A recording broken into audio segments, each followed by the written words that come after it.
英語聞き流し10分間、名作リスニング、英語テキストと MP3 ダウンロード、その他の物語は、ホームページよりご利用いただけます。88thpp.com 88thpp.com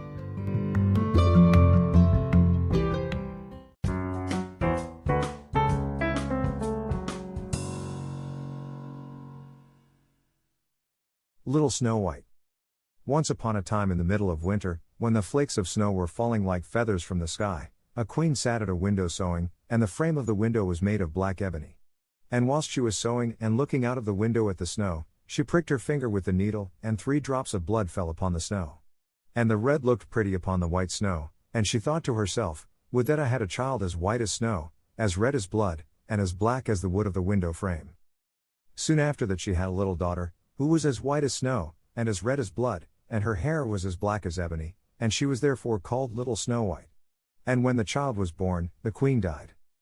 After a year had passed, the king took to himself another wife. She was a beautiful woman, but proud and haughty, and she could not bear that anyone else should surpass her in beauty. She had a wonderful looking glass, and when she stood in front of it and looked at herself in it, and said, looking glass, on the wall, who in this land is the fairest of all? The looking glass answered, thou, O queen, art the fairest of all. Then she was satisfied, for she knew that the looking glass spoke the truth. But Snow White was growing up, and grew more and more beautiful, and when she was 7 years old she was as beautiful as the day, and more beautiful than the queen herself. And once when the queen asked her looking glass, on the wall, who in this land is the fairest of all? It answered, thou art fairer than all who are here, Lady Queen. But more beautiful still is Snow White, as I ween. Then the queen was shocked, and turned yellow and green with envy. From that hour, whenever she looked at Snow White, her heart heaved in her breast, she hated the girl so much. And envy and pride grew higher and higher in her heart like a weed, so that she had no peace day or night. She called a huntsman, and said, take the child away into the forest, I will no longer have her in my sight. Kill her, and bring me back her heart as a token. The huntsman obeyed, and took her away, but when he had drawn his knife, and was about to pierce Snow White's innocent heart, she began to weep, and said, ah, dear huntsman, leave me my life. I will run away into the wild forest, and never come home again. And as she was so beautiful, the huntsman had pity on her and said, run away, then, you poor child. The wild beasts will soon have devoured you, thought he, and yet it seemed as if a stone had been rolled from his heart, since it was no longer needful for him to kill her. And as a young boar just then came running by, he stabbed it, and cut out its heart and took it to the queen as proof that the child was dead. The cook had to salt this, and the wicked queen ate it, and thought she had eaten the heart of Snow White. But now the poor child was all alone in the great forest, and so terrified that she looked at every leaf of every tree, and did not know what to do. Then she began to run, and ran over sharp stones and through thorns, and the wild beasts ran past her, but did her no harm. She ran as long as her feet would go until it was almost evening. Then she saw a little cottage and went into it to rest herself. Everything in the cottage was small, but neater and cleaner than can be told. There was a table on which was a white cover, and 7 little plates, and on each plate a little spoon. Moreover, there were 7 little knives and forks, and 7 little mugs. Against the wall stood 7 little beds side by side, and covered with snow white counterpanes.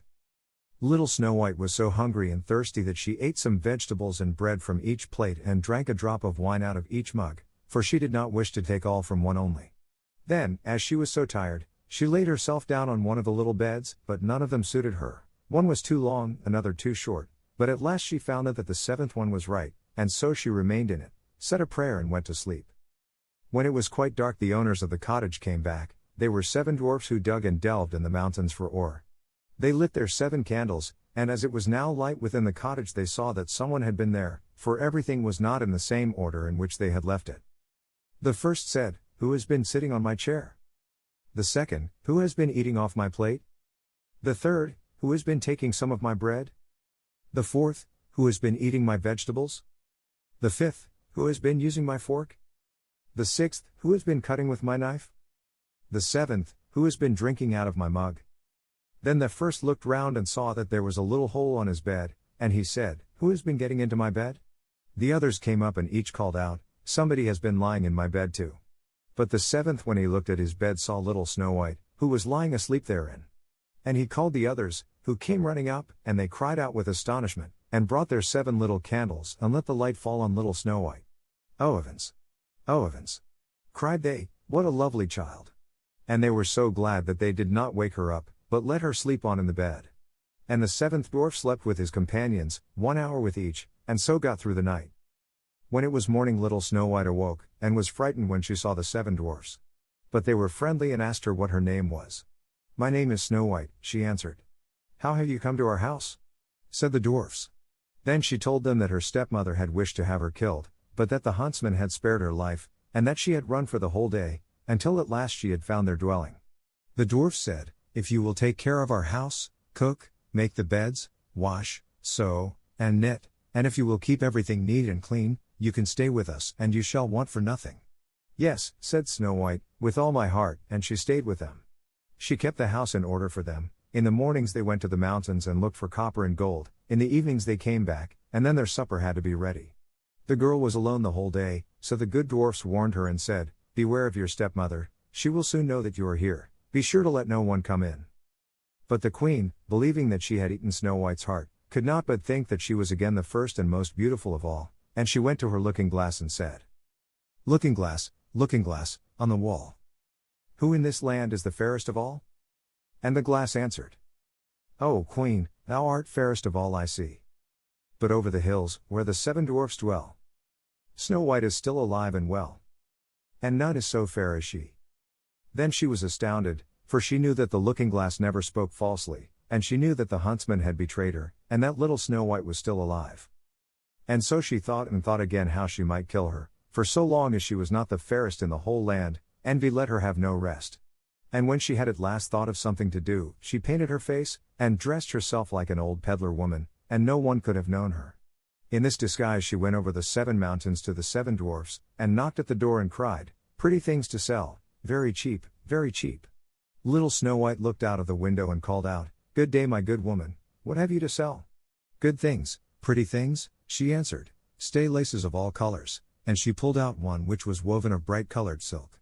"I may let the worthy old woman in," thought Snow White, and she unbolted the door and bought the pretty laces. "Child," said the old woman, "what a fright you look, come, I will lace you properly for once." Snow White had no suspicion, but stood before her, and let herself be laced with the new laces. But the old woman laced so quickly and so tightly that Snow White lost her breath and fell down as if dead. "Now I am the most beautiful," said the queen to herself, and ran away. Not long afterwards, in the evening, the 7 dwarfs came home, but how shocked they were when they saw their dear little Snow White lying on the ground, and that she neither stirred nor moved, and seemed to be dead. They lifted her up, and, as they saw that she was laced too tightly, they cut the laces, then she began to breathe a little, and after a while came to life again. When the dwarfs heard what had happened they said, "The old peddler woman was no one else than the wicked queen, take care and let no one come in when we are not with you." But the wicked woman when she had reached home went in front of the glass and asked, looking glass, on the wall, who in this land is the fairest of all?" And it answered as before, "O Queen, thou art fairest of all I see. But over the hills, where the 7 dwarfs dwell, Snow White is still alive and well. And none is so fair as she." When she heard that, all her blood rushed to her heart with fear, for she saw plainly that little Snow White was again alive. "But now," she said, "I will think of something that shall put an end to you," and by the help of witchcraft, which she understood, she made a poisonous comb. Then she disguised herself and took the shape of another old woman. So she went over the 7 mountains to the 7 dwarfs, knocked at the door, and cried, "Good things to sell, cheap, cheap." Little Snow White looked out and said, "Go away, I cannot let anyone come in." "I suppose you can look," said the old woman, and pulled the poisonous comb out and held it up. It pleased the girl so well that she let herself be beguiled, and opened the door. When they had made a bargain the old woman said, "Now I will comb you properly for once." Poor little Snow White had no suspicion, and let the old woman do as she pleased, but hardly had she put the comb in her hair than the poison in it took effect, and the girl fell down senseless. "You paragon of beauty," said the wicked woman, "you are done for now," and she went away. But fortunately it was almost evening, when the 7 dwarfs came home. When they saw Snow White lying as if dead upon the ground they at once suspected the stepmother, and they looked and found the poison comb. Scarcely had they taken it out when Snow White came to herself, and told them what had happened. Then they warned her once more to be upon her guard and to open the door to no one. The queen, at home, went in front of the glass and said, looking glass, on the wall. Who in this land is the fairest of all? Then it answered as before. O queen, thou art fairest of all I see. But over the hills, where the 7 dwarfs dwell, Snow White is still alive and well. And none is so fair as she. When she heard the glass speak thus, she trembled and shook with rage. Snow White shall die, she cried, even if it costs me my life. Thereupon she went into a quite secret, lonely room, where no one ever came, and there she made a very poisonous apple. Outside it looked pretty, white with a red cheek, so that everyone who saw it longed for it, but whoever ate a piece of it must surely die.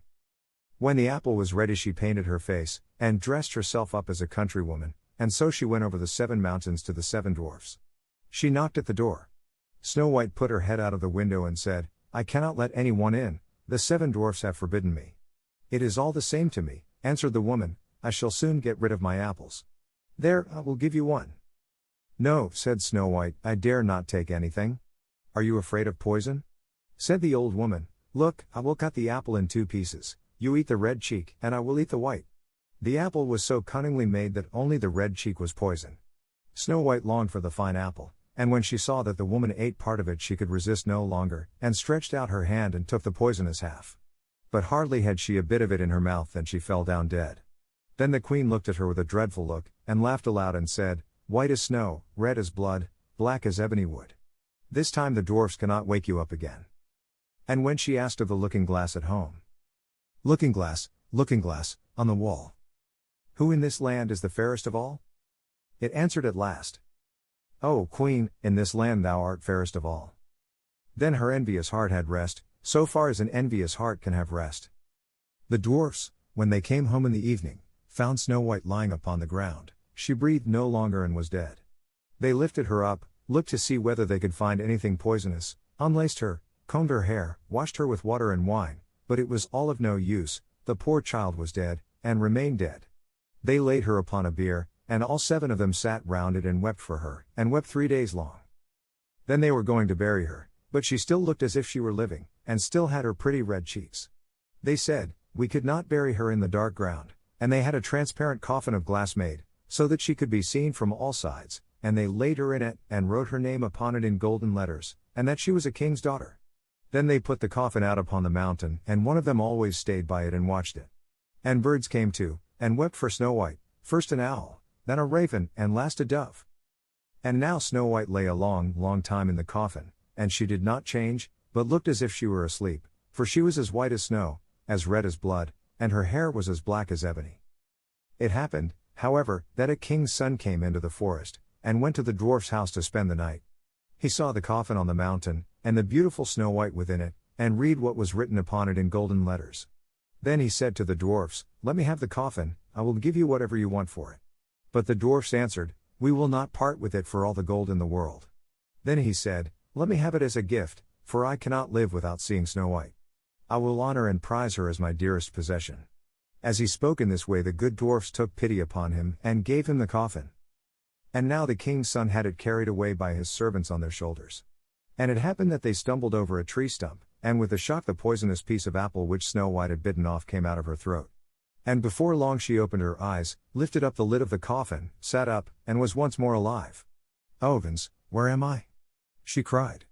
The king's son, full of joy, said, You are with me, and told her what had happened, and said, I love you more than everything in the world, come with me to my father's palace, you shall be my wife.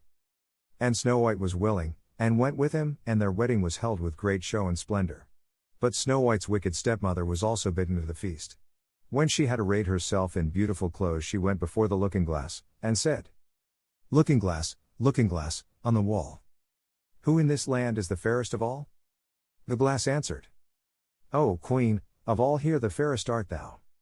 But the young queen is fairer by far, as I trow. Then the wicked woman uttered a curse, and was so wretched, so utterly wretched, that she knew not what to do.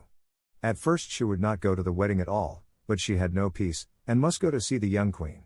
And when she went, and she knew Snow White, and she stood still with rage and fear, and could not stir. But iron slippers had already been put upon the fire, and they were brought in with tongs, and set before her. Then she was forced to put on the red-hot shoes, and dance until she dropped down dead.